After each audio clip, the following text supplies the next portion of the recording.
Hello students, मैं स्वागत करता हूं आपका मैग्नेट ब्रेन्स हिंदी पर। मेरा नाम है अंकुर बबेले और आप मेरे साथ पढ़ेंगे कक्षा 9वीं के सामाजिक विज्ञान के इतिहास का चैप्टर नंबर 1 फ्रांसीसी क्रांति, जिसमें हम आज जो हमारा टॉपिक होने वाला है वो है उभरते मध्य वर्ग ने विशेषाधिकारों के अंत की कल्पना की। हम अपना टॉपिक स्टार्ट करने के पहले आपको एक जानकारी दे दें कि मैग्नेट ब्रेन्स जाना जाता है अपनी फ्री शिक्षा के लिए। यहां पर आपको 100% फ्री एजुकेशन उपलब्ध कराई जाती है। यहां पर आपको किसी प्रकार का कोई पेमेंट करने की आवश्यकता नहीं होती, ना ही यहां पर ऐसा किया जाता है कि आपको 2 वीडियो पढ़ा दिए उसके बाद फिर आपसे पेमेंट मांगा जाए। तो आपको यहां पर किसी प्रकार का कोई पेमेंट नहीं करना होता है, सब कुछ आपको निःशुल्क दिया जाता है, वो भी क्वालिटी कंटेंट और क्वालिटी टीचर्स के साथ। तो हम अपना वीडियो शुरू करने वाले हैं या हम अपना टॉपिक स्टार्ट करने वाले हैं, जिसमें हम देखेंगे कि उभरते मध्य वर्ग ने जो विशेषाधिकार थे उनके अंत की कल्पना की थी। इसके पहले हमने कुछ टॉपिक जो कवर किए थे, जिसमें आपने देखा होगा जीने के संघर्ष के बारे में हमने कुछ बातें की थी और जीविका के संकट का एक डायग्राम देखा था, कैसे जीविका का संकट पैदा होता है, हमने उसको भी देखा हुआ था। अब ये विशेषाधिकार किस प्रकार के हैं, ये किस प्रकार के विशेषाधिकारों के अंत की कल्पना की बात की जा रही है। कल्पना मतलब सिर्फ सोचा गया है। जब सोचा जाएगा, देखिए कोई भी दुनिया में काम होता है तो पहले उसको सोचना पड़ता है, सोचने के बाद ही वो काम हो पाता है। तो ये ऐसा इस कारण से इस टॉपिक में लिखा गया है क्योंकि अभी तक किसी के द्वारा इन विशेषाधिकारों के अंत की कल्पना भी नहीं की गई थी, जो मध्य वर्ग के द्वारा ये कल्पना की गई। क्या होते थे विशेषाधिकार, आपको थोड़ा बहुत पता होगा, हमने इसके पहले के कुछ वीडियो में देखा हुआ है क्या है ये विशेषाधिकार। मैं आपको एक बार फिर से बता दूं कि जो पादरी और कुलीन वर्ग के जो लोग हैं, कुछ सामंती व्यवस्था के जो लोग हैं, जिनको किसी प्रकार का कर ना देना और उन्हें जन्म से कुछ अधिकार प्राप्त थे, इनको ही हमने विशेषाधिकार कहा था।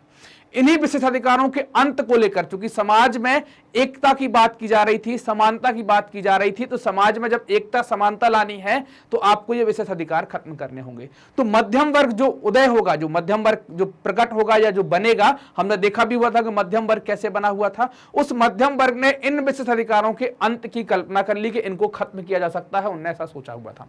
तो बिना देरी करे हुए हम अपना टॉपिक स्टार्ट करते हैं। हम देखते हैं कैसे विशेषाधिकारों के अंत की कल्पना की गई होगी। तो कोई भी जब चीज स्टार्ट होती है तो उसके पहले की अपनी एक भूमिका रहती है, उसके पीछे की अपनी एक कहानी रहती है, कुछ ना कुछ घटनाओं का क्रम होता है, तभी जाकर कोई एक बड़ी घटना घट पाती है। तो ऐसे ही विशेषाधिकारों को खत्म करने के पीछे क्या कारण रहे होंगे, क्यों लोगों को लगा होगा कि यार ये विशेषाधिकार खत्म करना चाहिए। तो हम ये देखेंगे उस टाइम पर, है ना, फ्रांस की जो स्थिति हो रही थी कि वहां पर कर बढ़ाए जा रहे थे, बार बार कर का बढ़ाया जाना और अकाल, है ना। कर तो आप समझते हैं कि बार बार टैक्स, मान लो कि अभी आप जो कमा रहे हैं, आपकी कमाई के सारे प्रकार के टैक्स मिलाकर हम देखें 40% तक टैक्स निकल गए, लेकिन फिर भी टैक्स बढ़ा दिया, 50% 60% तक टैक्स आपको देना पड़ रहा है। ओवरऑल की बात कर रहा हूं, जिसमें आपको टाइद भी देना पड़ रहा है, टाइल भी देना पड़ रहा है, सरकार को टैक्स भी देना पड़ रहा है। ये सारे प्रकार के टैक्स मिलाकर आप मान लो 50-60%, और उसके बाद भी टैक्स बढ़ते जा रहे हैं। टैक्स में कटौती नहीं हो रही है, जबकि अकाल जैसी स्थिति पड़ गई है। अकाल क्या कहलाता है? अकाल उस कंडीशन को कहते हैं जब खाने पीने की चीजें भी आपको उपलब्ध नहीं होती। लोग खाने पीने की चीजों के लिए लड़ाई लड़ते हैं, खाद्य पदार्थों की भारी कमी हो जाती है, इनका भारी अभाव हो जाता है, लोग खा पी नहीं पाते, कुछ 2-4-5 लोगों के पास ही खाने पीने की चीजें होती हैं। ऐसी स्थिति में क्या होता है कि लोग मरना स्टार्ट होते हैं, भूखमरी फैल जाती है, वो अकाल की स्थिति कहलाती है। तो आप देखेंगे अकाल की स्थिति में भी आप कर कम करने के लिए तैयार नहीं है, टैक्स घटाने के लिए तैयार नहीं है। तो यही हुआ यहां पर कि जो किसान वर्ग था या जो मजदूर वर्ग था, फ्रांस का जो मध्यम वर्ग था, वो कर बढ़ने और अकाल की समस्या से, है ना, तो किसान और जो कामगार थे उन्होंने क्या कर दिया, विद्रोह तो करेंगे ही। विद्रोह क्यों कर रहे हैं कि भाई अकाल पड़ा हुआ है, खाने की समस्या है और आप क्या कर रहे हैं, टैक्स लगा रहे हैं। तो इन लोगों ने विद्रोह कर दिया। विद्रोह क्यों किया था? विद्रोह इसलिए किया था कि समाज में कुछ बदलाव चाहते थे, सोसाइटी में कुछ चेंजेस चाहते थे, लेकिन इनके पास बदलाव के लिए उतने साधन उपलब्ध नहीं थे, है ना। तो किसानों और कामगारों के द्वारा जो विद्रोह किया गया, तो इन किसान और कामगार, है ना, तो इनके पास सामाजिक एवं आर्थिक व्यवस्था में कि समाज के अंदर कुछ बदलाव करना और कुछ आर्थिक व्यवस्था में बदलाव करने के लिए कैसे बदलाव, बुनियादी, है ना, बेसिक चेंज लाने के लिए इनके पास ना तो साधन थे, ना ही इनके पास कोई स्कीम या कार्यक्रम थी कि कैसे बदलाव लाएं। बस वो गुस्से में विद्रोह इनसे हो जाता है।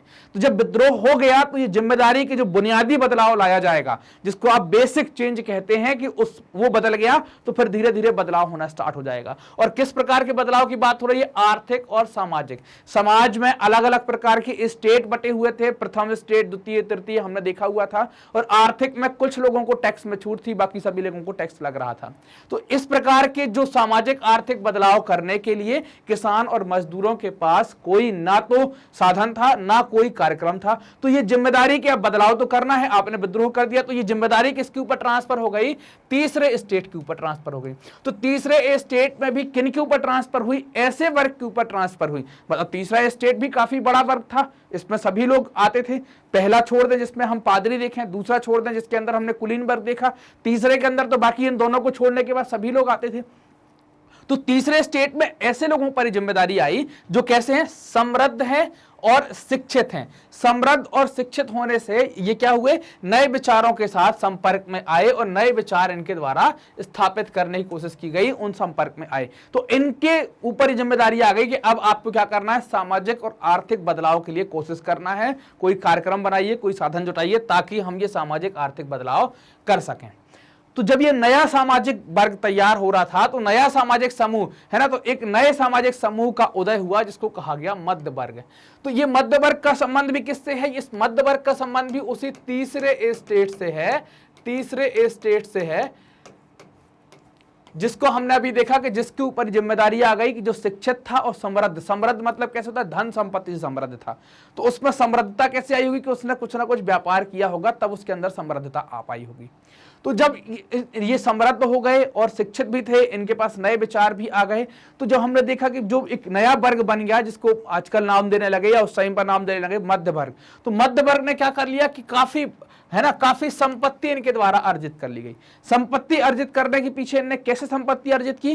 तो जो समुद्री व्यापार था ना, फैलता ही जा रहा था। समुद्र पार का जो व्यापार था, मतलब एक समुद्र पार करके एक देश से दूसरे देश में व्यापार करने जाएंगे तो काफी बड़ी मात्रा में ये पैसा कमा रहे थे। तो फैलते हुए समुद्री व्यापार, और समुद्री व्यापार में किसका उपयोग कर रहे थे? ऊनी तथा रेशमी वस्त्रों के उत्पादन से या उनके उत्पादन पर इन्होंने बल देकर क्या किया? अधिक मात्रा में संपत्ति अर्जित कर ली, ज्यादा मात्रा में संपत्ति अर्जित कर ली। जब आपके पास संपत्ति ठीक हो जाएगी तो आप किस कैटेगरी में आ जाएंगे? समृद्ध कैटेगरी में आ जाएंगे।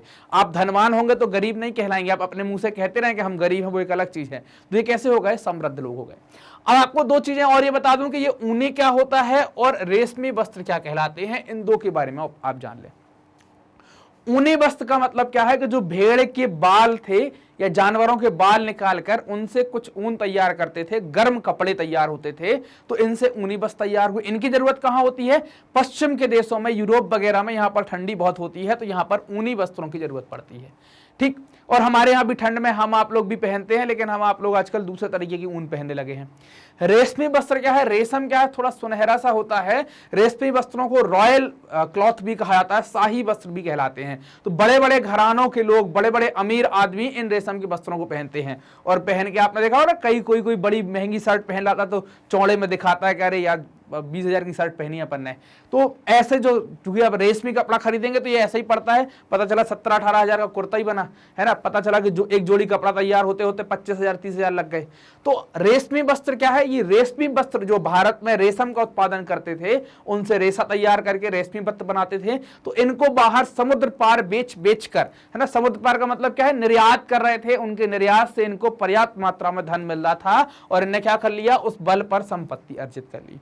जो ऊनी और रेशमी वस्त्र है ना, ऊनी और रेशमी कपड़े हैं, इनका तो या तो निर्यात किया जाता था। निर्यात का मतलब क्या है? भारत से बाहर भेज दिया जाएगा। या फिर क्या होगा कि भारत के ही जो बड़े आदमी है ना, समाज के जो समृद्ध लोग हैं, पैसे वाले अमीर रईस, ये उसको खरीद लेंगे। चाहे निर्यात हो चाहे उनके द्वारा खरीदा जाए, दोनों स्थितियों में इनको पैसा मिलेगा, कुछ ना कुछ प्रॉफिट होगा। तो इससे क्या होता था? ये लोग और मजबूत होते चले गए, ये लोग और स्ट्रांग होते चले गए।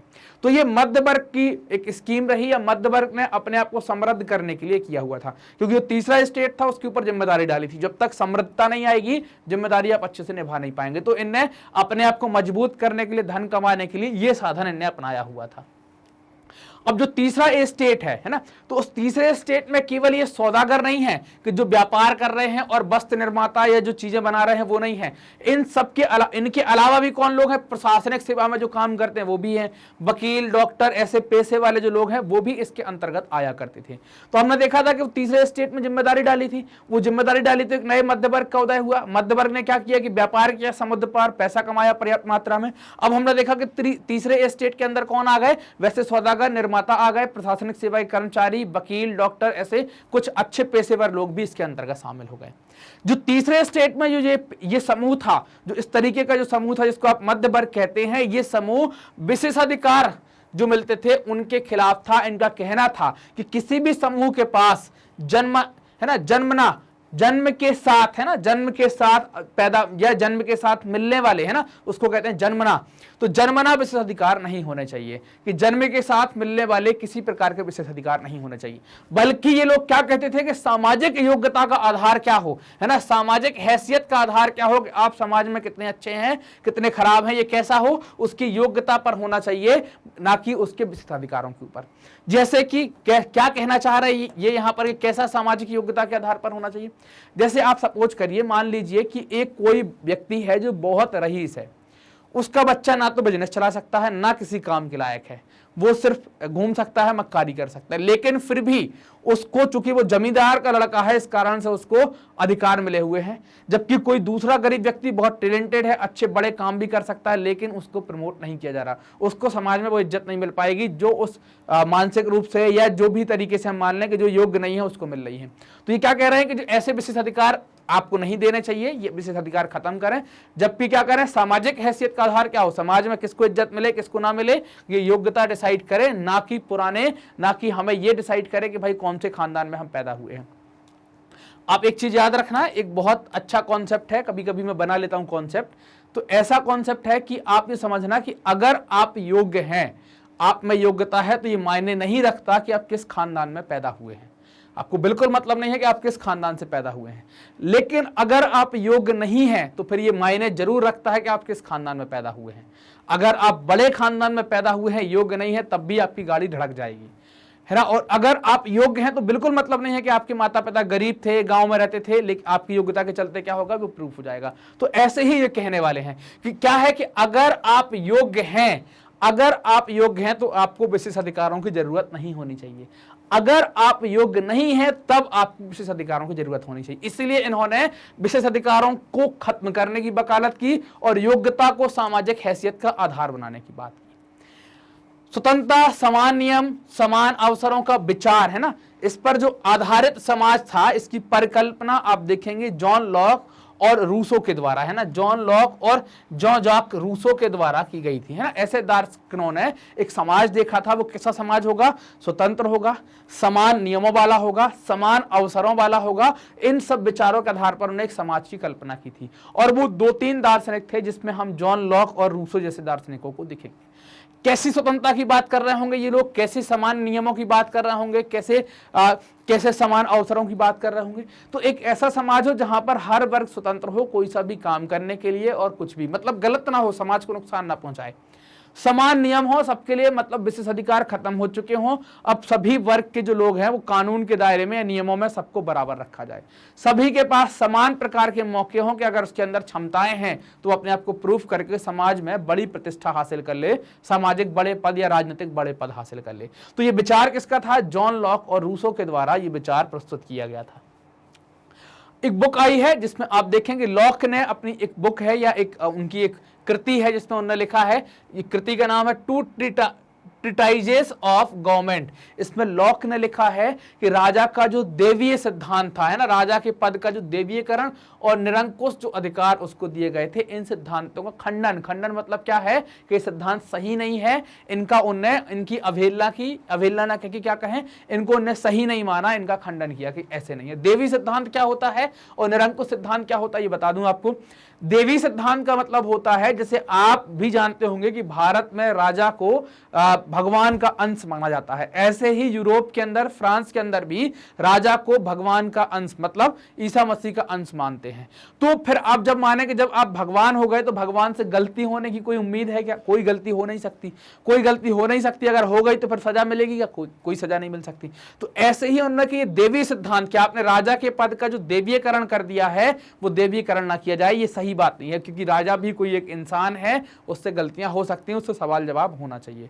तो देवी सिद्धांत का खंडन किया कि राजा कोई ईश्वर का अंश नहीं। हम मानते हैं कि वो सम्मानजनक पद पर बैठा है तो उसका सम्मान करने के लिए उसको भगवान के जैसे पूजते हैं, लेकिन वो भगवान नहीं है, भगवान के जैसे पूजते हैं। निरंकुश का मतलब क्या है कि उस राजा के ऊपर किसी प्रकार का अंकुश नहीं था शासन करने के दौरान। तो जो निरंकुश तरीके से शासन कर रहा था कि उसके ऊपर कोई अंकुश नहीं है, कि उसने कुछ गड़बड़ कर दिया या उसको नियंत्रित करने के लिए कोई संस्थान नहीं है, तो वैसे निरंकुश शासन की भी इनने क्या किया, खंडन किया। तो देवी सिद्धांत और निरंकुश अधिकारों का उनके द्वारा खंडन किया गया कि भाई ये बिल्कुल गलत बात है। एक व्यक्ति हैं जिनको कहते हैं मॉन्टेस्क्यू। मॉन्टेस्क्यू ने the spirit of the laws में, इनकी एक किताब है the spirit of the laws, इसके अंदर इन्होंने विभाजन का सिद्धांत दिया है ना। किसके विभाजन का? सत्ता के विभाजन का सिद्धांत दिया कि सत्ता का विभाजन हो जाना चाहिए। अब सत्ता का विभाजन कैसा हो? सत्ता एक के हाथ में रहेगी। आप ऐसा समझना कि देखना भगवान कितना बैलेंस करके चलता है ना। कोई भी गॉड है वो धरती पर कोई भी चीजों को, प्रकृति ने बनाई है ना, सारी चीजें हम आप लोगों को प्रकृति ने बनाया है, तो आप देखना कि वो कितना बैलेंस करके चलता है। आप ये गौर करें कि सबसे बड़े सींग किसके होते हैं? 12 सिंगा के, लेकिन वो सींग मारता नहीं है। सिर मारता कौन है? बैल, उसको सींग नहीं होते हैं। तो भगवान ऐसा बैलेंस करता है कि जो मार सकता है उसको उतनी ताकत नहीं देता है, और जिसके पास ताकत होती है वो झुका होता है। आपने एक कहावत सुनी होगी कि फलदार वृक्ष हमेशा झुके होते हैं यहाँ पर। तो ऐसे ही इन्होंने क्या कहा कि अगर एक ही व्यक्ति के पास ताकत आ गई और वो निरंकुश टाइप का हो गया, मतलब मुझे पता चल गया कि अब मेरा कोई कुछ नहीं कर सकता, मैं चाहे जो कुछ कर दूं देश का, चाहे जो कुछ कर दूं चाहे जिसका, कोई मुझे कुछ कर ही नहीं सकता, तो मैं क्या होऊंगा? घमंडी हो जाऊंगा। और घमंडी होने की स्थिति में मैं कुछ गड़बड़ भी कर सकता हूं। अगर मेरे ऊपर मेरा कंट्रोल नहीं रहा, मेरी आत्मा का कंट्रोल नहीं रहा, अगर कंट्रोल रहा तो इस स्थिति में मैं बहुत अच्छे काम भी कर सकता हूं। लेकिन स्वाभाविक सी बात है कि जब व्यक्ति को अपार ताकत मिलती है, साधारण मनुष्य को जब अपार ताकत मिलती है, तो फिर वो अपने आप को बर्दाश्त नहीं कर पाता, उससे गलतियां होना स्टार्ट हो जाती हैं। उसकी कुछ छोटी छोटी ख्वाहिशें होती हैं, अगर वो पूरी नहीं होती तो फिर वो तानाशाह जैसा बन जाता है। जैसे मान लो कि मैं एक तानाशाह हो गया, या मुझे इतनी ताकत मिल गई कि हर एक प्रकार का सत्ता की ताकत मेरे पास है। अब मैं निकला बाजार में और मैंने एक चाट वाले से बोला या कुल्फी वाले से बोला कि देना जरा, उसने मुझको आइसक्रीम दी और मैंने 2-3 खा ली, और फिर उसके बाद उसने पैसा मांगा। बोले मुझसे पैसे मांग रहे हो? फिर वो अड़ गया कि बोले नहीं पैसे देने पड़ेंगे। तो अपन ने वहां तो पैसे दे दिए कि भाई अकेले थे, बेइज्जती हो जाएगी, लपाड़ा पड़ा मार देगा। लेकिन ताकत बहुत थी, तो फिर अपन ने नियम निकाल दिया कि ये कुल्फी वाले सब टैक्स जमा करेंगे। तो क्या है कि ये अहंकार के बस ऐसा घमंड आ गया ना, तो इस कारण से ये गड़बड़ियां हो सकती हैं। तो इसलिए वो लोग चाहते थे कि सत्ता का विभाजन हो, किसी एक व्यक्ति के पास संपूर्ण सत्ता ना हो। सत्ता का विभाजन कैसे किया जाए? सत्ता का विभाजन करें आप विधायिका के रूप में, मतलब जो लेजिस्लेटिव कहलाती है, जिसको आप संसद कहते हैं, विधायिका, कार्यपालिका जिसको आप सरकार कहते हैं, और इनकी संरक्षिका के रूप में जैसे न्यायपालिका हमारे यहाँ पर सुप्रीम कोर्ट काम करती है, तो आप विधायिका, कार्यपालिका और न्यायपालिका के रूप में ताकतों को बांट दें। विधायिका का काम है कि कोई सा कानून बनेगा या नहीं बनेगा वो संसद के अंदर जाएगा, पास होगा तो वो होगा। कार्यपालिका मतलब सरकार का काम है हर एक चीजों को इनिशिएटिव लेना कि भाई हमको ये करना है। न्यायपालिका का काम है कि न्याय सही चल रहा है, सरकारें सही चल रही है नहीं है। तो अगर ताकत बंट जाएगी, है ना, ताकत बांटती जाएगी, तो किसी एक व्यक्ति को कभी ये घमंड नहीं हो पाएगा कि मैं ताकतवर हूं। तो क्या होगा? निरंकुशता नहीं आ पाएगी। हमको लगेगा कि यार हम गड़बड़ करेंगे, सुप्रीम कोर्ट बैठी है, सुप्रीम कोर्ट को लगेगा कि हम गड़बड़ करेंगे तो संसद बैठी हुई है। तो अगर जब चीजें ऐसी फंस जाएंगी, जब कोई ये समझ नहीं पाएगा कि हम सबसे बड़े हैं, तो उस स्थिति में निरंकुशता जैसी चीज नहीं आएगी। तो मॉन्टेस्क्यू के द्वारा सत्ता विभाजन के सिद्धांत की बात की गई। अब आप देखें संयुक्त राज्य अमेरिका में जो 13 उपनिवेश ब्रिटेन ने खुद से आजाद कर दिए थे ना, है ना, ब्रिटेन से खुद को आजाद घोषित कर दिया था, वहां पर इसी मॉडल की सरकार बनी। किस मॉडल की? ये सत्ता विभाजन की, है ना। कैसी सत्ता विभाजन की? कि यहां पर सत्ता का विभाजन है, मतलब यहां पर क्या है, यहां पर विधायिका है, लेजिस्लेटिव है, द एग्जीक्यूटिव है और द जुडिशरी है। तीनों चीजें आपको विधायिका, कार्यपालिका और न्यायपालिका देखने को मिलेगी। साथ ही साथ यहां पर जो राजा, मतलब जो देश का प्रधान बनेगा, जिसको राष्ट्रपति कहते हैं, ना तो उसके पद का दैवीकरण किया गया है, ना ही वो निरंकुश है, उसके ऊपर कंट्रोल भी है और उसे भगवान के तरीके से पूजा भी नहीं जाएगा। तो ये संयुक्त राष्ट्र अमेरिका में जो 13 छोटे छोटे उपनिवेश आजाद हुए थे, जिनने ब्रिटेन से खुद को आजाद कर लिया था या स्वतंत्र कर लिया था, उनने इन मॉडल्स के ऊपर अपनी सरकार बनाई। फ्रांस के जो राजनीतिक चिंतक थे, उनके लिए क्या है, अमेरिकी संविधान और उसमें दी गई व्यक्तिगत अधिकारों की गारंटी। यहां पर इस व्यक्तिगत अधिकारों की गारंटी, जो उनको अधिकार दे दिए गए थे, उसकी गारंटी दी गई थी कि इनको कोई नुकसान नहीं पहुंचाएगा। ये व्यक्तिगत अधिकारों की गारंटी की प्रेरणा एक महत्वपूर्ण स्रोत थी, है ना, किसके लिए? फ्रांस के राजनीतिकों के लिए एक ये महत्वपूर्ण स्रोत का काम किया करती थी।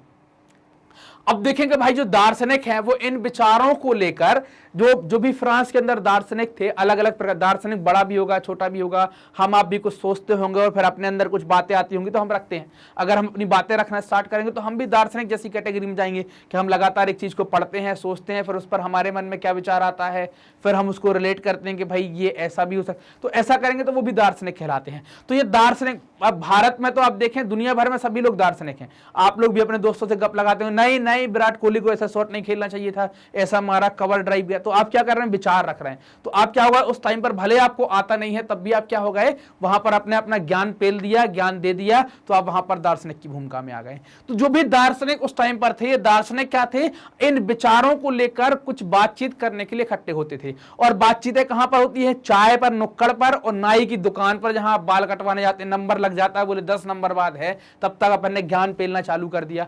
तो कॉफी हाउस में और सैलून्स में या सैलॉन में जो दुकानें हैं छोटी छोटी, उन दुकानों पर इन विचारों को लेकर बड़ी गर्मा गर्म बहस हुआ करती थी, हॉट टॉक हो जाया करती थी। आप लोगों में भी होती होगी कई बार किसी मुद्दे को लेकर एकदम बहस, हाथापाई की स्थिति में भी आ जाते होंगे आप लोग, है ना। तो ऐसी गर्मा गर्म बहस होने लगी। इन विचारों को पुस्तकों और अखबारों के माध्यम से इनका व्यापक प्रचार प्रसार किया गया या व्यापक प्रचार प्रसार हुआ, है ना। किनका, इन जो भी ये विचार चल रहे थे वहां पर फ्रांस के अंदर, तो इन विचारों को जो मध्यम वर्ग के द्वारा दिए गए कि हमें इन विशेषाधिकारों को खत्म करना है, ये इनको नहीं मिलना चाहिए, तो इन सब चीजों का बड़ा प्रचार प्रसार किया गया पुस्तकों और अखबारों के माध्यम से। पुस्तकों और अखबारों को जोर जोर से पढ़ा जाता था। जोर से पढ़ने के बीच का कारण क्या है कि भीड़ में बैठ गए और जोर से पढ़, क्योंकि लोग बहुत कम पढ़े लिखे थे, वहां पर भी अनपढ़ लोगों की संख्या थी, पढ़ नहीं सकते हैं लेकिन समझ सकते थे। अगर जोर से बोलेंगे तो समझ जाएंगे, तो अनपढ़ व्यक्ति भी उनको समझ जाएंगे और उनको समझने लगेंगे। तो अब देखें कि भाई अब जो लुई 16 था, जो वहां का राजा था लुई 16वां, उसके द्वारा राज्य के खर्चों को पूरा करने के लिए फिर से कर लगाए जाने की खबर फैल गई, है ना। फिर से कर लगाए जाने की खबर हो गई। तो इस खबर से क्या हो गई, विशेषाधिकार वाली व्यवस्था के विरुद्ध गुस्सा फूट गया। क्यों फूटा गुस्सा पूरे वर्ग का? गुस्सा फूटने के पीछे कारण क्या है, क्योंकि टैक्स केवल कौन दे रहा है, अगर आपको याद हो टैक्स कौन दे रहा है, तो टैक्स केवल किसके द्वारा दिया जा रहा है, टैक्स दे रहे हैं केवल, टैक्स कौन दे रहा है, केवल टैक्स दिया जा रहा है कि केवल किसके द्वारा, 3 स्टेट थे ना, पहला, दूसरा और तीसरा, 3 ई स्टेट हुआ करते थे। पहले ई स्टेट के अंदर आपने देखा था कौन थे, पादरी। दूसरे ई स्टेट के अंदर कौन थे, कुलीन। और तीसरे ई स्टेट के अंदर कौन थे, बाकी इन दोनों को छोड़कर। तो इनमें भी जो सामंत हैं या जो जमींदार टाइप के थे, उनको टैक्स नहीं देना पड़ रहा है। कौन दे रहा है, गरीब, मजदूर, किसान, छोटे मोटे व्यापारी, इनको टैक्स देना पड़ रहा है। तो जो छोटे मोटे व्यापारी, गरीब, किसान, मजदूर, प्रशासनिक सेवा, जिनसे मिलकर एक नया मध्यम वर्ग तैयार हुआ था, उनके बीच में क्या हो गई, गुस्सा जैसी स्थिति फूट जाती है, वो नाराज हो जाते हैं। तो उनने क्या हुआ, इस विशेषाधिकार व्यवस्था के विरुद्ध, इस विशेषाधिकार व्यवस्था के विरुद्ध क्या हो गई, गुस्सा फूट गया, उनने विद्रोह कर दिया। क्यों किया, क्योंकि टैक्स हमने मजे सबको ही मारे।